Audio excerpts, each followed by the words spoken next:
ሰላም እንዴት ናችሁ? የነጅሆም ኩኪንግ ቤተሰቦች ሰራተኛዋ አደይ 169ን ይዤላችሁ መጥቻለሁ። ላይክ፣ ሸር፣ ሰብስክራይብ በማድረግ እስከ መጨረሻው አብረውን የቆዩ። ዛሬ ራሄል በጣም ተናዳለች። ከአቤ ጋር ስለተጋጩ ውጭ ላይ ወጥታ ቁጭ ብላለች። ዴቭም አደይን ፍለጋ እየሄደ ስለነበር ድንገት መንገድ ላይ አግኝቷታል። ምን ሆነሽ ነው እዚህ ቁጭ አልሽው? በማለትም ይጠይቃታል። ከአቤ ጋር ትንሽ ተጋጨን እና እዚህ ሆኜ ነው ትለዋለች። እና ታዲያ ምን ታደርጊያለሽ? ነይ ከዚህ በማለትም ምን ሆነሽ ነው ግን ይላታል። ከገጠር ድረስ የመጣሁት እሱም ብዬ ነው። እሱ ግን ነገሮችን ሁሉ መረዳት አቃተው። በማይሆን ነገር ጠረጠረኝ ትለዋለች። ይህ ሁሉ ሴራ ያደረጉት ቤዛና ወንድሟ ናቸው። ቤዛ የውሸት የትምህርት ማስረጃዋን በመያዝ ወደ ሆስፒታል ሄዳለች። ዶክተሩንም ዋሽተዋለች። ዶክተሩም ስላመናት በቃ ይሄ የትምህርት መረጃ ካለሽ ሰራተኛ ስለሚያስፈልገን አንቺ ትሰሪያለሽ በማለት ስራዋን እንድትጀምር ነግሯታል። ዳይመንድ ከዚህ በፊት ከዶክተሩ ሞባይል ሰርቆ ስለነበረ ያኔ ይዞት በነበረ ሰዓት ዶክተሩ ብዙ ነገር አውርቶታል። እስኪ ዛሬ ልዘይር በማለት ወደ ዶክተሩ ጋር ይሄዳል። ሲሄድ ያየውን ማመን ያቅተዋል። ቤዛ ዶክተሩ ወንበር ላይ ቁጭ ብላለች።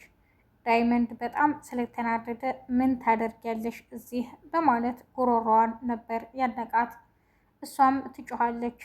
እንዴ ስራ ስላላገኘሁ ነው እንጂ እኮ የሕክምና ሙያ ተምሬያለሁ ትለዋለች። ዳይመንድ ምንም አልተዋጠለትም። ብለሽ ደግሞ እዚህ ማጭበርበር ጀመርሽ ይላታል።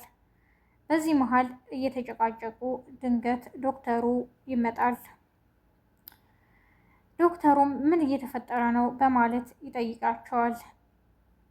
እንዴ ይሄው በሽተኛ ነው መሰለኝ እዚህ ሳወራው ዘሎ አነቀኝ በማለት ቤዛ ውሸቷን ትነግረዋለች። ዳይመንድ በጣም ይናደዳል።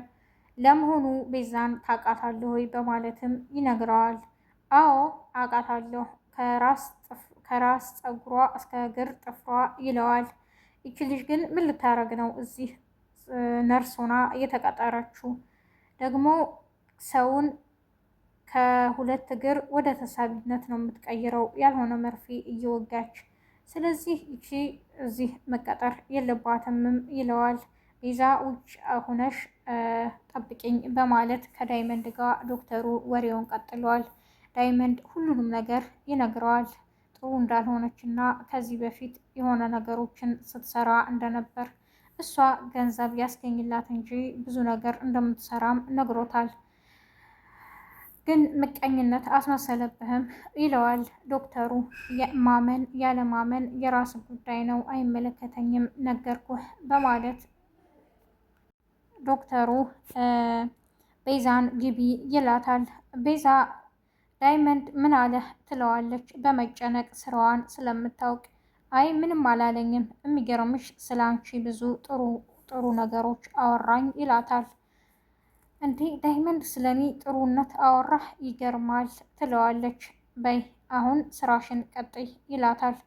ከዚህ በኋላ ታማሚዎች ሲመጡ በዚህ መልኩ አይደለም ሰዎችን የምታስተናግጁ። ብዙ ሰዎች ብዙ ነገር ሆነው ነው ወደ ሆስፒታል የሚመጡት። ስለዚህ ነገሮችን ማረጋጋት እንጂ በዚህ ዛሬ ያደረግሽውን በዚህ ሁኔታ እንዳላይሽ ይላታል። የፍቅር እናትም ፍቅር ስለመጣች በጣም ደስ ብሏታል። ግን የት ሆነሽ ነው ትላታለች። አሹ አይኑ እያየ ነው የቤዛ ወንድም አግቶ ይዞኝ ሄደው በማለት ፍቅር ለእናቷ ትሸመጥጣለች። አሹ በጣም ያለቅሳል። ስለተካደና ስለተዋሸበትም ይናደዳል። እትዬኔ እንደዚህ አላደረኩም። ሲሄድ ቀድማ ወጥታ ሄዳለች እና ተመለስኩ። እንዴት አይን እያየ ሌባ ይዟት ሲሄድ ዝም ላለሁ በማለትም ይነግራታል። አሹ በእናቱ ከማለ እንደማይደራደር የፍቅር እናት ስለምታውቅ በጣም ትደነግጣለች። አሹ በእናቱ በማለ ጊዜ ፍቅር ሂጂ ወደ ላይ ግቢ በማለትም በቃ አሹ ተረጋጋ ትለዋለች።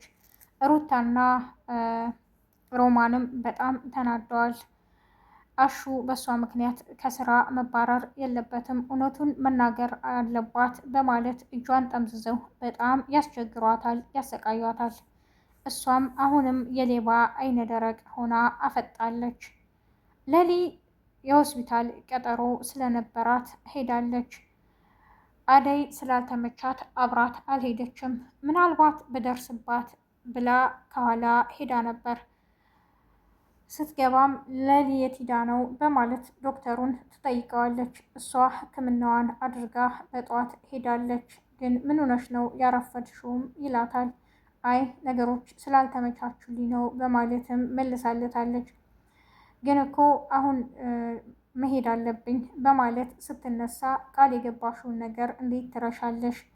ህፃናትና ሴቶችን እዚህ እንረዳለን እንንከባከባለን ብላችሁ ነበር እኮ እና ስራችሁን ከዛሬ ብትጀምሩ ደስ ይላል በማለት ለአደይ ይነግራታል። እሺ በማለት አደይ ስራውን ዛሬ ለመጀመር ተስማማለች።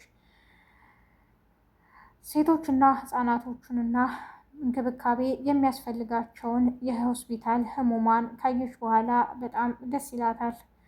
ስራህን በታማኝነትና በደስታ ስለምትሰራ በጣም ደስ ይላል እና ደግሞ እድለኛ ነህ እንደዚህ አይነት ስራ ስላለህ እኔም ደስ ብሎኛል ትለዋለች። ሊሸኝሽም በማለት አብሯት ይሄዳል። አይ እኔ እንኳን ደርሻለሁ መልካም ቀን በማለት አደይ ትሄዳለች። የአደይ እናት ወደ እነ አደይ አጎት በመሄድ ለመሆኑ ልጆችን ምን አድርጉ ነው የምትሏቸው በማለትም ትነግራለች። እንዴ ምን ማለት ነው? በቃ አንቺ ልጅሽን ወደ ከተማ አሸሸሻት፣ ወንድሜ ደግሞ አሁን ለልጁ አሰበላትና ሊድራት ነው ይላታል። ለመሆኑ ማንን ነው የሚድራት? ፈረንጅ ነው ብሏል በማለትም ትጠይቃለች። ባለፈው እኮ ከደመቀ ጋር ወደ ቤትሽ መጥቶ ነበር ይላታል። እሱም አወቅሽው ዳዊት እኮ ነው ይላታል። በጣም ትደነግጣለች። ወይኔ ጉድ ሆንኩ፣ ወይኔ ጉድ ሆንኩ በማለት ትሄዳለች። እንዴት አንድ ሰው እህታማቾቹ እንዴት አንድ ሰው ይወዳሉ? ምን ጉድ ነው? ምን መጣብኝም ትላለች። የዛሬው ክፍል ይህን ይመስል ነበር። ነጅሆም ኩኪንግን ላይክ፣ ሸር፣ ሰብስክራይብ በማድረግ አብራችሁን ስለቆያችሁ አመሰግናለሁ። አዲስ የምትመጡ ቤተሰቦች ነጅሆም ኩኪንግን ላይክ፣ ሸር፣ ሰብስክራይብ በማድረግ የነጅሆም ኩኪንግ ቤተሰብ የሆኑ በያላችሁበት የዓለም ዳርቻ ሰላማችሁ ይብዛ። መልካም ቀን ባይ